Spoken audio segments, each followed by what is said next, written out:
అన్నదాత అన్నదాత మీ అన్నదాత చెమటోడ్చి ఆహారాన్నందించే రైతన్న అనునిత్యం నీ కండదండగా నిలిచే నేస్తం ఎవరన్నా అన్నదాత అన్నదాత మీ అన్నదాత.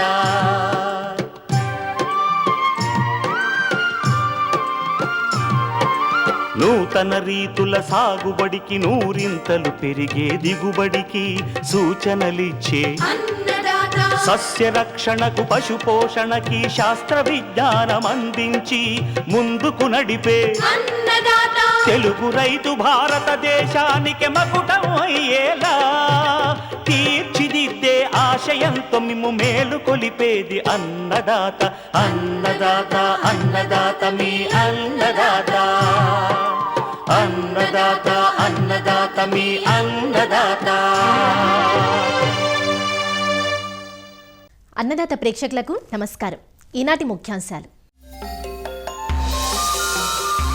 వేసవి పంటనిచ్చే గైలార్డియా పూల సాగు, పూత పిందె దశల్లోని మామిడి తోటల్లో చేపట్టాల్సిన యాజమాన్య సస్యరక్షణ చర్యలు, పశువుల్లో ఎద లక్షణాలు నిర్ధారణ,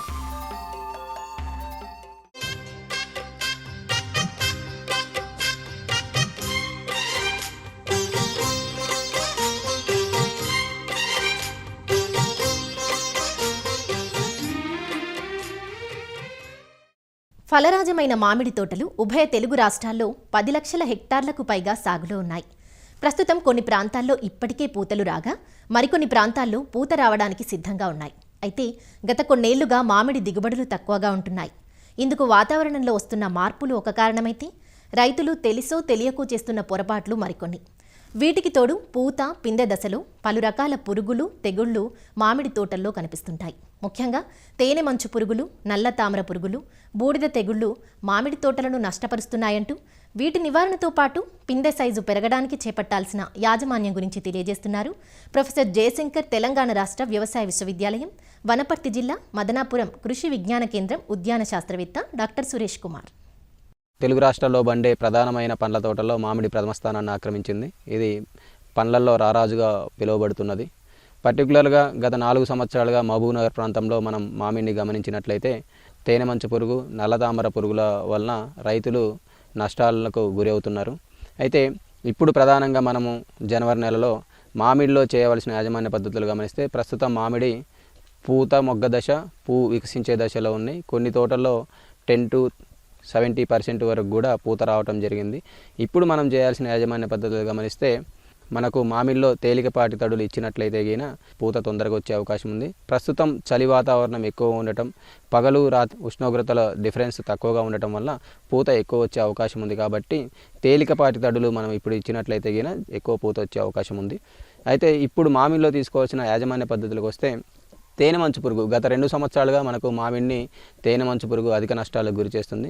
తేనె మంచు పురుగుకు డిసెంబర్ నుంచి ఫిబ్రవరి వరకు తేనె మంచు పురుగు ఉధృతిని మేము ఎక్కువగా గమనించడం జరిగింది. ఈ 3 మాసాల్లో అది 4 నుంచి 5 జీవిత చక్రాలను పూర్తి చేసుకొని విపరీతమైన నష్టాన్ని మామిడికి కలుగజేస్తుంది. ఈ తేనె మంచు పురుగును మనం గమనించినట్లయితే ఇది లేత ఆకుల మీద రసాన్ని పీల్చడం వల్ల ఆకుల చివర్లు ఎరుపు వర్ణానికి మారిపోతాయి. ఆ తర్వాత ఇది పూ కాడలు తర్వాత పిందెల మీద కూడా రసాన్ని పీల్చడం వల్ల ఆ పూత రాలిపోతుంది, పిందె రాలిపోతుంది, మరియు పూకాడలు కూడా రాలిపోతున్నాయి.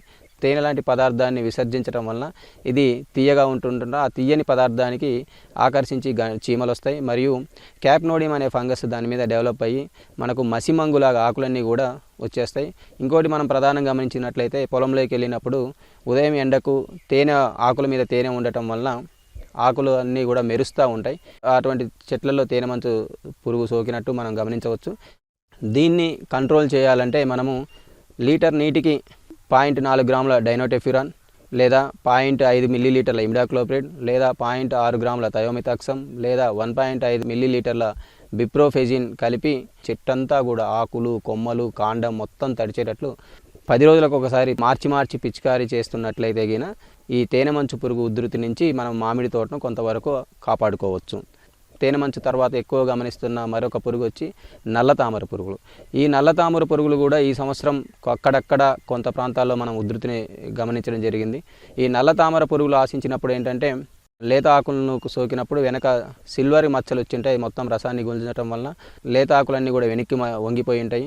నల్ల తామర పురుగులు మరియు మామూలు తామర పురుగులు కూడా పూత, పూకాడలు, పిందె మీద గోకి రసాన్ని పీల్చడం వలన ఏమవుతుందంటే ఆ పూత రాలిపోతుంది, పిందె మరియు పూకాడలు కూడా రాలిపోయి నష్టం కలుగజేస్తుంది అన్నమాట.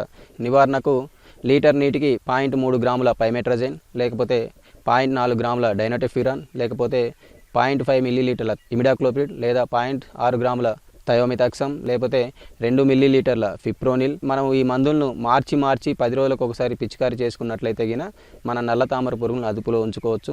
తర్వాత తెగుళ్ళ విషయానికి మనం గమనించినట్లయితే గిన ప్రస్తుతం చలి ఎక్కువగా ఉండటం, ఉదయం పూట మంచు కురవటం వలన ప్రధానంగా బూడిద తెగులు మరియు యాంథ్రాక్నోస్ పక్షికన్ను తెగులు ఉధృతిని ఎక్కువగా గమనించడం జరిగింది. యాంథ్రాక్నోజ్ తెగులు సోకినప్పుడు ఏంటంటే చిన్న మచ్చలు పూకాడల మీద ఏర్పడి పూత రాలిపోతుంది. లీటర్ నీటికి 1.5 మిల్లీలీటర్ హెక్సాకోనజోల్ లేదా 2 గ్రాముల కార్బండజమ్ మ్యాంకోజెబ్ మిశ్రమాన్ని మార్చి మనం పిచికారి చేసినట్లయితే గిన మనకు తెగుళ్ళు అదుపులో ఉంటాయి. బూడిద తెగులు సోకినప్పుడు ఏంటంటే పువ్వుల మీద, పూకాండం మీద బూడిద లాంటి పదార్థం ఏర్పడి తర్వాత అదంతా కూడా పూత రాలిపోతుంది. మనం బూడిద తెగులను గమనించినట్లయితే లీటర్ నీటికి 1.5 మిల్లీలీటర్ల హెక్సాకోనజోల్ లేదా 1 గ్రామ్ మైక్లోబిటానిల్ లేదా 1 ml అజాక్సిస్ట్రోబిన్ కలిపి మనం మార్చి పిచికారి చేసుకున్నట్లయితే గిన మనకు బూడిద తెగులను నివారించుకోవచ్చు. మామిడిలో సాధారణంగా కూడా పూత పిందె రాలుతుంటుంది. అంటే మనం ఒక పూకాడను తీసుకున్నట్లయితే 98% మనకు మగ పూత ఉంటుంది. ఈ పూత అంతా కూడా రాలిపోతుంది. మిగతా 2% మాత్రమే మనకు ద్విలింగ పుష్పాలు ఉంటాయి. ఈ ద్విలింగ పుష్పాల్లో మనకు ఒక కాడలో వచ్చి 10 నుంచి 20 పిందెలు పట్టే అవకాశం ఉంది. దాంట్లో కూడా మొత్తం ఈ మిగతా పిందెలన్నీ రాలి 2 నుంచి 3 పిందెలే మనకు నిలబడే అవకాశం ఉంటుంది. కాబట్టి సాధారణంగా పూత రాలటం అనేది మామిడిలో సహజమే. ఈ టైంలో పూత, పిందె రాలకుండా పిందె సెట్ కావడానికి మనము లీటర్ నీటికి 0.2 మిల్లీలీటర్ల ప్లానోఫిక్స్ అనగా నాఫ్థాలినిక్ అసిటిక్ యాసిడ్ మరియు 1.5 గ్రాముల బోరాన్ కలుపుకొని ఈ ద్రావణం చెట్టంతా తడిచేటట్టు పిచికారి చేసినట్లయితే గిన జొన్న గింజ సైజు, రాగి గింజ సైజులో ఉన్న పిందె రాలకుండా నివారించడానికి అవకాశం ఉంటుంది. అయితే ఇప్పుడు మనము పురుగు మందులు పిచికారి చేసేటప్పుడు పురుగు యొక్క లేక తెగులు యొక్క తీవ్రతను గమనించి మాత్రమే మనం పిచికారి చేసుకోవాలి. ఎక్కువ పురుగు మందులు పిచికారి చేయటం వల్ల కూడా నష్టం ఉంది. ఎందుకంటే పూత అంతా కూడా పిందెగా మారటానికి తేనెటీగలు మనకు పాలినేటర్స్గా పనిచేస్తాయి. చీడపీడల తీవ్రత లేనప్పుడు కూడా మనం పురుగు మందులు పిచికారి చేసినట్లయితే అయినా ఈ పాలినేటర్స్ ఎఫెక్ట్ అయ్యి మనకు పూత పిందెగా మారటానికి కష్టంగా ఉంటుంది. కాబట్టి ఎప్పటికప్పుడు మామిడి పూత పిందెను గమనించుకుంటూ తెగులు మరియు చీడపీడల యొక్క ఉధృతిని గమనిస్తూ మనం సస్యరక్షణ చర్యలు చేపట్టినట్లయితే మనకు ఈ సంవత్సరం పూత పిందె నిలబడి మంచి పంట వచ్చే అవకాశం ఉంటుంది.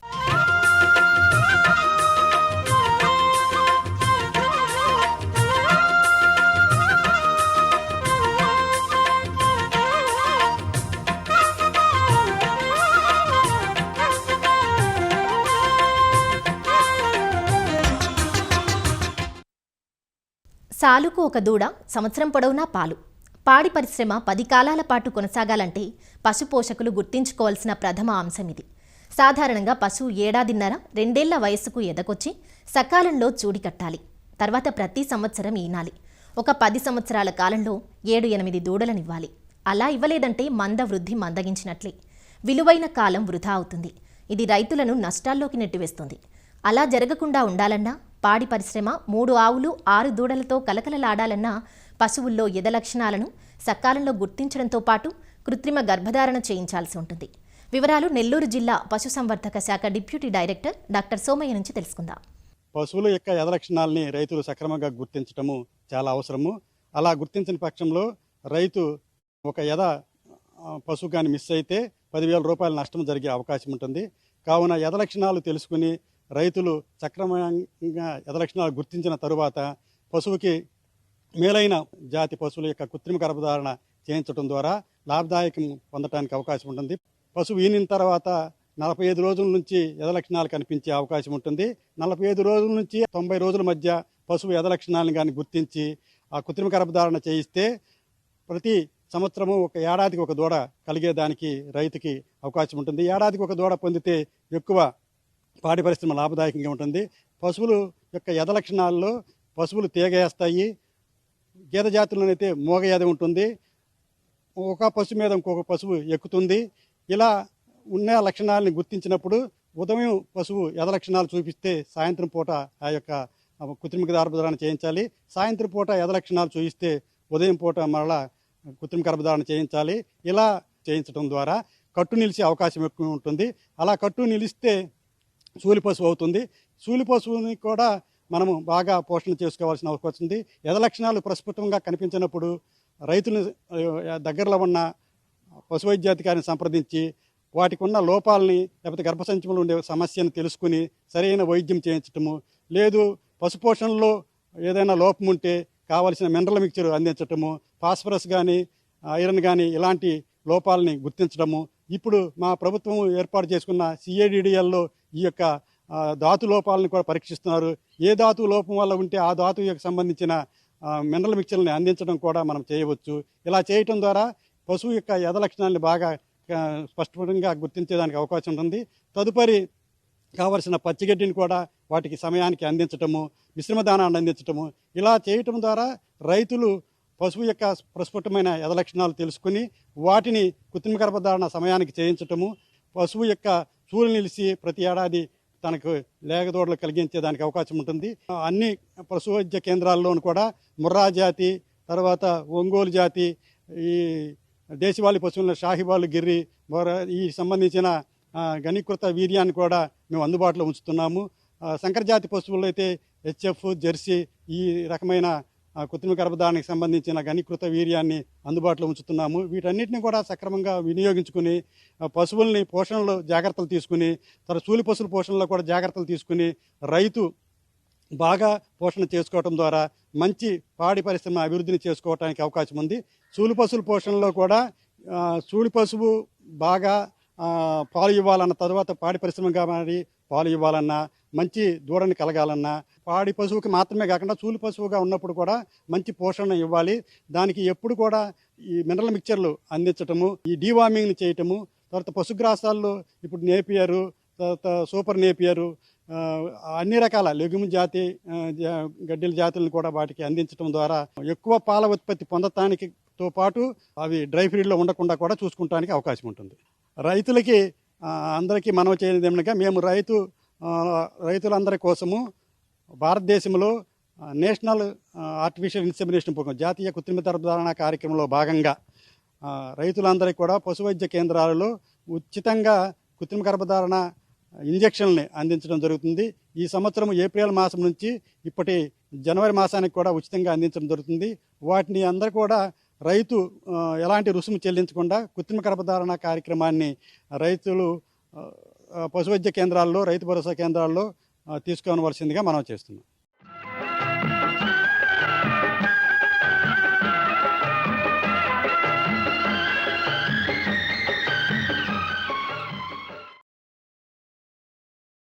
అన్నదాత టోల్ ఫ్రీ నెంబర్ ద్వారా పంటల సాగులో రైతులు లేవనెత్తే సందేహాలకు దృశ్య రూపం మీకోసం. వరి పైరులో కాండం తొలుచు పురుగు సమస్యగా ఉంది. దీనిని ఎలా నివారించాలో తెలియచేయండి అంటూ అడుగుతున్నారు పెద్దపల్లి జిల్లా ముత్తారం నుంచి కుమార్. వరి పైర్లు చూసుకున్నట్లయితే కాండం దొల్చే పురుగు నారుమడి దశ నుంచి పిలక దశలోను, అలాగే ఈనిక దశలోను 2 విధాలుగా కూడా నష్టం చేస్తుంది. ముఖ్యంగా నారుమడి పిలక దశలో అయితే కాండం దొల్చే పురుగు ఆశ్రయించి మొవ్వు అయితే ఏదైతే ఉందో చనిపోతుంది. అది లాగితే తేలిగ్గా ఊడొస్తుంది. తల్లి పురుగు ముదురు ఎండుగడ్డి రంగులో ఉండి దాని రెక్కలకి ఇరువైపులా నల్లని మచ్చని కలిగి ఉంటుంది. ఇది ముఖ్యంగా పగటిపూట కానీ సాయంత్రం వేళల్లో కానీ ఆకు కొనల మీద మనము ఈ తల్లి పురుగుని ఒక్కొక్కటిగా గమనించవచ్చు. ఇవి గోధుమ రంగు వెంట్రుకలతో కప్పినటువంటి గుడ్ల సముదాయాన్ని పెడుతుంది. అందులోంచి 80 నుంచి 100 లార్వాలు అవి బయటికి రావడం అనేది జరుగుతుంది. ముఖ్యంగా ఎప్పుడైతే ఉష్ణోగ్రతలు ఎక్కువగా అంటే 25 నుంచి 30 డిగ్రీల సెల్సియస్ మధ్యలో ఉన్నాయో అప్పుడు దాదాపు 5 నుంచి 6 రోజుల్లోనే దీని గుడ్డు దశను పూర్తి చేసుకుని అందులోంచి వచ్చినటువంటి పిల్ల పురుగులు సన్నని దారం ద్వారా కిందికి వేలాడబడి దాని ద్వారా నీటి ద్వారా కానీ ఆ పైరు మీదకి చేరి ఆ యొక్క కాండం లోపలికి చొచ్చుకొని పోయి ఆహార పదార్థాలను తినడం వల్ల ఈ పిలక దశలో అయితే మొవ్వు చనిపోతుంది, ఈనిక దశలో అయితే తెల్లకంకి ఏర్పడుతూ ఉంటుంది. ఈ కాండం తొలచు పురుగు యాజమాన్యంలో మనం పాటించాల్సిన సమగ్ర సస్యరక్షణ పద్ధతుల్లో ముఖ్యంగా లింగాకర్షక బుట్టలు అనేవి మనకి మార్కెట్లో అందుబాటులో ఉన్నాయి. ఇది వరిలో కాండం తొలచు పురుగుకు ప్రత్యేకంగా లభిస్తాయి. వాటిని నారుమడి దశలో అయితే ఎకరాకు సరిపోయే నారుమడికి ఒక బుట్ట చొప్పున కానీ, పిలక దశలో అయితే ఎకరానికి 3 చొప్పున కానీ పెట్టి ఈ పురుగు ఉధృతిపై నిఘా ఉంచుకొని ఆ మగరెక్కల పురుగులు అందులో లింగాకర్షక బుట్టల్లో పడే ఉధృతిని బట్టి మనము గుళిక మందుల్ని వాడుకోవాల్సి ఉంటుంది.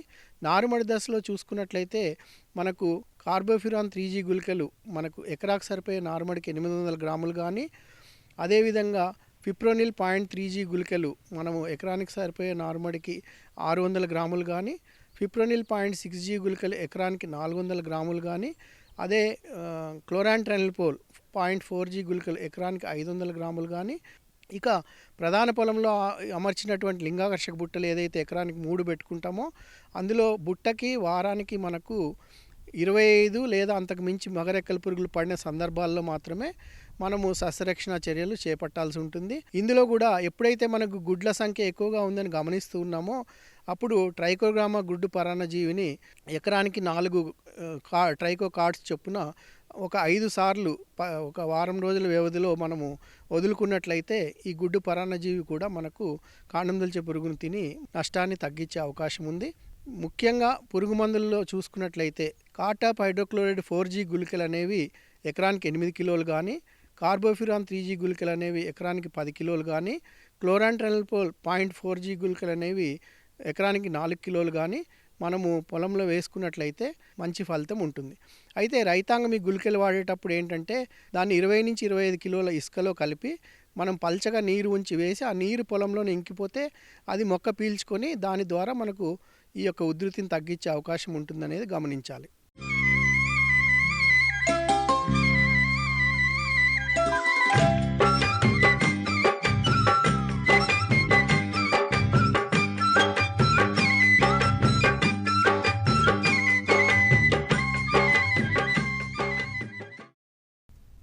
వేసవి కాలంలో పూల దిగుబడినిచ్చేవి గైలార్డియా పూలు. గైలార్డియా పూలను జర్మన్ చామంతిగా వ్యవహరిస్తారు. బ్లాంకెట్ ఫ్లవర్ అని కూడా అంటారు. జనవరి, ఫిబ్రవరి నాటికి చామంతి పూలు మార్కెట్లో తగ్గిపోతే అప్పటి నుంచి వాటి స్థానాన్ని గైలార్డియా పూలు ఆక్రమిస్తాయి. విడిపూలుగా వీటికి మంచి డిమాండ్ ఉంటుంది. వేసవిలో ఏ పూలు అందిరాని సమయంలో ఇవి పూస్తాయి కాబట్టి పట్టణ పరిసర గ్రామాల రైతులు జనవరి మాసంలో గైలార్డియా పూల సాగును చేపట్టడం ద్వారా మంచి ఆదాయం పొందే అవకాశం ఉంటుంది. పూల ద్వారానే కాదు, వీటిని విత్తనోత్పత్తి చేయడం ద్వారా కూడా మంచి ఆదాయాన్ని సమకూర్చుకోవచ్చు. గైలార్డియా పూల సాగు వివరాలను శ్రీ కొండా లక్ష్మణ్ తెలంగాణ రాష్ట్ర ఉద్యాన విశ్వవిద్యాలయం రాజేంద్రనగర్లోని ఉద్యాన కళాశాల అధ్యాపకులు డాక్టర్ పి ప్రశాంత్ నుంచి తెలుసుకుందాం. గైలార్డియా ఒక వేసవికి అనువైన పూల పంట. ఇది సంవత్సరం అంతా కూడా పండించడానికి అనుకూలమైన పంట. కానీ మనకి వేసవి కాలంలో ఎలాంటి పూలు లభించిన సమయంలో చామంతికి ముఖ్యంగా ప్రత్యామ్నాయ పంటగా పండించుకోవడానికి చాలా అనువైన పంట. ఇది చాలా తేలిక పంట అండ్ ముఖ్యంగా ఇది గట్టి పంట. ఎలాంటి తెగుళ్ళను కానీ చీడపీడలను కానీ తట్టుకునే పంట కాబట్టి ఈ పంట మంచిగా సాగు చేయడానికి రైతులకు అనుకూలంగా ఉంటుంది. ముఖ్యంగా వేసవి కాలంలో ఎలాంటి పంటలు లేని సమయంలో దీన్ని సాగుకి అనుకూలంగా ఉంటుంది. దీన్ని మనం కట్ ఫ్లవర్ గాను సాగు చేసుకోవచ్చు, అంతేకాకుండా విడిపూలుగాను సాగు చేసుకోవచ్చు. ముఖ్యంగా ఇందులో ఒంటి రేకు రకాలు ఉంటాయి. అవి కూడా మనము ఉద్యానవనాల్లో వేసవి కాలంలో ఫ్లవర్ బెడ్స్లో కూడా సాగు చేసేందుకు అనుకూలంగా ఉంటుంది. ఇది క్షార భూముల్లో కూడా అంటే ఉదజని సూచిక 7.1 నుంచి 8.5 మధ్యలో ఉన్న నేలల్లో కూడా దీన్ని సాగు చేయడానికి అనుకూలంగా ఉంటుంది. లవణాలు ఎక్కువ ఉన్న నేలల్లో కూడా ఇది సాగు చేయడానికి అనుకూలంగా ఉంటుంది. ఉష్ణోగ్రతలు 35 కన్నా ఎక్కువ సెంటీగ్రేడ్ ఉన్నా కూడా ఇది పుష్పించడానికి అనుకూలంగా ఉంటుంది. కాబట్టి వేసవిలో ఎక్కువ ఉష్ణోగ్రతలు ఉన్న సమయంలో కూడా దీన్ని సాగు చేయడానికి అనుకూలంగా ఉంటుంది. వేరే పంటలు ఆ ఉష్ణోగ్రతల్లో పూల యొక్క నాణ్యత బాగుండదు, కానీ ఈ పూల పంట అధిక ఉష్ణోగ్రతలో కూడా పూల యొక్క నాణ్యత బాగా ఉంటుంది. మురుగునీటి వ్యవస్థ ఎక్కువగా ఉండాలి. ఎందుకంటే ఈ పంట వేరు వ్యవస్థ పైన ఉండటం వల్ల మురుగునీరు వ్యవస్థ సరిగా లేకపోతే డ్రైనేజ్ ప్రాబ్లమ్స్ ఉన్నప్పుడు నీరు అంతా వేర్ల దగ్గర నిలిచిపోయి వేరుకులు వచ్చే ప్రమాదం ఉంటుంది. కాబట్టి మధ్యస్థపు సారవంతమైన నేలలు ఎన్నుకోవాలి. నేలల్లో యొక్క ఇసుక శాతం ఎక్కువగా ఉన్నా కూడా దుబ్బ నేలల్లో కూడా దీన్ని సాగు చేసుకోవచ్చు. అతి బరువైన నేలల్లో సాగు చేసుకోవడానికి అనుకూలంగా ఉండదు. ముఖ్యంగా దీంట్లో కనుక మనం రకాలని కనుక గమనించినట్లయితే ముద్ద రకాలని మనం వాణిజ్యపరంగా సాగు చేసుకోవడానికి అనుకూలంగా ఉంటుంది. ఈ ముద్ద రకాల్లో మనం ముఖ్యంగా నారింజ రంగు రకము, పసుపు రంగు రకము, అంతేకాకుండా ఎరుపు రంగు రకము. పసుపు రంగు రకానికి మా మార్కెట్లో మంచి గిరాకీ ఉంటుంది. అంతేకాకుండా బై కలర్స్ రకాలు కూడా ఉంటాయి. అంటే రేకుల్లో చివరి భాగాలు ఎరుపు రంగులో కానీ పసుపు రంగులో ఉండి పువ్వు అంతా కూడా వేరే రంగులో ఉండే రకాలు కూడా ఉంటాయి. అవి కూడా మార్కెట్లో మంచి గిరాకీ ఉంటుంది. ముఖ్యంగా ఇది విత్తనం ద్వారా సాగు చేసుకోవడానికి అనువైన పంట. ముఖ్యంగా విత్తనము మనం ఒక ఎకరానికి కనుక గమనించినట్లయితే 30 కిలో అంటే 750 గ్రాముల నుంచి 1 కిలో విత్తనం సరిపోతుంది. ఎందుకంటే ఇందులో విత్తనంలో మొలక శాతం కొంచెం తక్కువగా ఉంటుంది కాబట్టి 50 నుంచి 60% వరకే మొలక శాతం తక్కువగా ఉంటుంది కాబట్టి ఎక్కువ విత్తనం అవసరం అవుతుంది. విత్తనాన్ని కనుక మనం గమనించినట్లయితే దీన్ని ఎత్తైన నారుమళ్ళల్లో మనం విత్తనం పోసుకోవాలి, నారు పోసుకోవాల్సి ఉంటుంది. 1 చదరపు మీటర్కి ఎర్రమట్టికి మనము 4 నుంచి 5 కిలోల పశువుల ఎరువు, 3 కిలోల వర్మీ కంపోస్ట్, 3 కిలోల కోకోపిట్ ఈ మిశ్రమాన్ని తయారు చేసుకొని నారుమళ్ళు తయారు చేసుకొని నారుమళ్ళని శుద్ధి చేసుకుని ఆ తర్వాతకి విత్తనాలు కనుక వేసుకున్నట్లయితే మనకి విత్తనం మొలక శాతం మంచిగా ఉంటుంది. ముఖ్యంగా విత్తనాలు మనకి వారం నుంచి 10 రోజుల నుంచి 14 రోజులు 2 వారాల్లో కనుక మనకి మొలకెత్తుతాయి. మొలకెత్తిన విత్తనాలు మనం సుమారు 40 నుంచి 45 రోజుల వయసు గల విత్తనాలు అంటే 5 నుండి 6 ఆకులు వచ్చిన వయసులో మనం వీటిని ప్రధాన పొలంలో నాటుకోవాల్సి ఉంటుంది. ఆ విధంగా మనం నారుని తయారు చేసుకోవాల్సి ఉంటుంది. మొలకెచ్చిన తర్వాతకి 3వ వారంలో ఒకసారి 19 1 గ్రాము 1 లీటర్ నీటి కలిపి పిచికారి చేసుకున్నట్లయితే బలమైన నారును పొందవచ్చు. అంతేకాకుండా రసం పీల్చే పురుగులు, ఎందుకంటే వేసవిలో కనుక మనం సాగు చేసుకున్నట్లయితే రసం పీల్చే పురుగుల బెడద ఎక్కువ ఉంటుంది కాబట్టి 2వ వారంలో కానీ 3వ వారంలో 0.2 ml ఇమిడాక్లోరోపిడ్ 1 లీటర్ నీటికి కలిపి కనుక పిచికారి చేసుకున్నట్లయితే రసం పీల్చే పురుగుల బడిద నుంచి లేత మొక్కలు, నర్సరీ మొక్కల్ని మనం కాపాడుకోవడానికి అవకాశం ఉంటుంది. ముఖ్యంగా దీని ప్రధాన పొలాన్ని మనం తయారు చేసుకోవడానికి గమనించినట్లయితే 2 నుంచి 3 దుక్కులు చేసుకున్న తర్వాతకి ఆఖరి దిక్కులో ఎకరానికి 5 నుంచి 10 టన్నుల పశువులు ఎరువు పడుతుంది. అంతేకాకుండా అడుగు మందుగా మనము యూరియా అయితే అడుగు మందుగా 50 కిలోలు వేసుకోవాల్సి ఉంటుంది. అంతేకాకుండా సింగిల్ సూపర్ ఫాస్ఫేట్ అయితే 150 నుంచి 200 కిలోలు వేసుకోవాల్సి ఉంటుంది. అండ్ మ్యూరేట్ ఆఫ్ పొటాష్ల ఆఖరి దిక్కులో 50 కిలోలు వేసుకోవాల్సి ఉంటుంది. ఇది అడుగు ముందుగా వేసుకున్నట్లయితే మొక్కలు బలంగా పెరగడానికి, మంచి దిగుబడి, నాణ్యమైన పూలు రావడానికి అవకాశం ఉంటుంది. అంతేకాకుండా ముఖ్యంగా మనం ఎరువుల యాజమాన్యాన్ని గమనించినట్లయితే నత్రజని ఎరువు అంటే మన యూరియా రూపంలో 3 దఫాలుగా వేసుకోవాల్సి ఉంటుంది. మొదటి దఫా అడుగు మందుగా వేసుకున్న తర్వాతకి మొక్కలు నాటిన 30 రోజులకు, మర తర్వాతకి 50 రోజులకు. ఎందుకంటే పంటకాలం మనము 100 రోజుల నుంచి 120 రోజులు ఉంటుంది కాబట్టి ఈ 2 సార్లు అంటే 3 సార్లు కనుక నత్రజని ఎరువు వేసుకున్నట్లయితే మొక్కలు బలంగా పెరుగుతాయి. ఎందుకంటే అధిక నత్రజని ఉన్నా కూడా మొక్క నీరసించిపోయి అంతే బాగా సక్కులెంట్గా తయారై రసం పీల్చే పురుగు, ఎండాకాలంలో పొడి వాతావరణం ఉండడం వల్ల, ఉష్ణోగ్రతలు ఎక్కువ ఉండటం వల్ల రసం పీల్చే పురుగులు ఎక్కువగా వస్తాయి కాబట్టి వాటి యొక్క బెడద నుంచి తప్పించుకోవడం కోసం సమపాలలో ఈ నత్రజని, పొటాషియం, భాస్వరస్ ఎరువులను మనం వేసుకోవాల్సి ఉంటుంది. 30 రోజులకు నత్రజని యూరియా రూపంలో 30 కిలోలు, తర్వాతకి 50 రోజులకి మరి ఇంకో 30 కిలోలు కనుక వేసుకున్నట్లయితే మొక్కలు బాగా బలంగా పెరిగి, ఎక్కువ షాకింగ్గా పెరిగి, ఎక్కువ కొమ్మలు వచ్చి ప్రతి మొక్క నుంచి ఎక్కువ మనకి పూలు వచ్చే అవకాశం ఉంటుంది. నీటి యాజమాన్యాన్ని కనుక పాటించినట్లయితే ఎక్కువ వేసవిలో చేస్తాం కాబట్టి అందులో నీటి ఎద్దడిని కూడా తట్టుకునే పంట కాబట్టి మనం నీటి అవసరాన్ని బట్టి, మొక్కలకు అవసరాన్ని బట్టి 2 నుంచి 3 రోజులకు ఒకసారి నీటి తడి ఇవ్వాల్సి ఉంటుంది. అదే డ్రిప్ ద్వారా కనుక మనం మొక్కలకు నీటి ఇచ్చినట్లయితే ప్రతి మొక్కకు ప్రతిరోజు 3 నుంచి 4 లీటర్ల నీరు అవసరం అవుతుంది. వేసవిలో ముఖ్యంగా వచ్చేది, వేసవి పంటలో మనకు ముఖ్యంగా వచ్చేది నల్లి బెడద ఎక్కువగా ఉంటుంది. ఈ నల్లి వల్ల ఆకులపైన గోధుమ రంగు మచ్చలు, పసుపు రంగు మచ్చలు వస్తాయి. ఆకులు పసుపచ్చగా మారిపోయి ఆకులు రాలిపోయే అవకాశం ఉంటుంది. ఈ విధంగా పువ్వు కూడా చిన్నదైపోతుంది, నిర్జీవంగా అయిపోతుంది. అంతేకాకుండా పువ్వులకి ఆకులకి మధ్యన బూజు కూడా ఏర్పడుతుంది. కాబట్టి నల్లి నివారించుకోవడం కోసం డైకోఫాల్ 2 ml 1 లీటర్ నీటికి, లేదా ఫెనిజాక్విన్ 2 ml 1 లీటర్ నీటికి కలిపి పిచికారి చేసుకున్నట్లయితే నల్లి బెడద నుంచి కూడా వేసవి కాలంలో మనం రక్షించుకోవడానికి అవకాశం ఉంటుంది. అంతేకాకుండా మనం ముఖ్యంగా దీంట్లో కోతని గమనించినట్లయితే 55 నుంచి 60 రోజులకు మనకి పూతకు వస్తుంది నాటిన తర్వాత. అది మనకి 1 నెల నుంచి 1 నెలన్నర వరకు మనకి పంటకాలం ఉంటుంది. ముఖ్యంగా పంటకాలం మొత్తం రకాన్ని బట్టి చూసుకున్నట్లయితే 100 రోజుల నుంచి 120 రోజుల వరకు ఉంటుంది. కాబట్టి మనం 1 నెల నుంచి నెలన్నర వరకు పూలను కంటిన్యూస్గా కోసుకోవడానికి అవకాశం ఉంటుంది. 1 ఎకరానికి మనకు సుమారు 5 నుంచి 6 టన్నుల దిగుబడి వచ్చే అవకాశం ఉంటుంది. అంతేకాకుండా మనకి విత్తనం కోసం కనుక పెట్టుకున్నట్లయితే ప్రతి ఎకరానికి మనకి 2 నుంచి 3 క్వింటాల విత్తనం కూడా వచ్చే అవకాశం ఉంటుంది. ఈ విధమైన యాజమాన్య పద్ధతులు పాటించి గైలాడియాన్ని సాగు చేసుకున్నట్లయితే వేసవిలో రైతులకి మంచి దిగుబడి, ఆదాయం వచ్చే అవకాశం ఉంటుంది. మరిన్ని విభిన్న అంశాలతో రేపటి అన్నదాతలో మళ్ళీ కలుసుకుందాం. అంతవరకు సెలవు, నమస్కారం. అన్నదాతలు తమ సందేహాలు, సమస్యలను 1800-425-4085 టోల్ ఫ్రీ నంబర్లో ఉదయం 10 నుంచి 11 గంటల మధ్య పని దినాల్లో సంప్రదించగలరు. ఈ కార్యక్రమాన్ని యూట్యూబ్లో www.youtube.com/అన్నదాత ఈటీవీ లింక్ ద్వారా వీక్షించవచ్చు.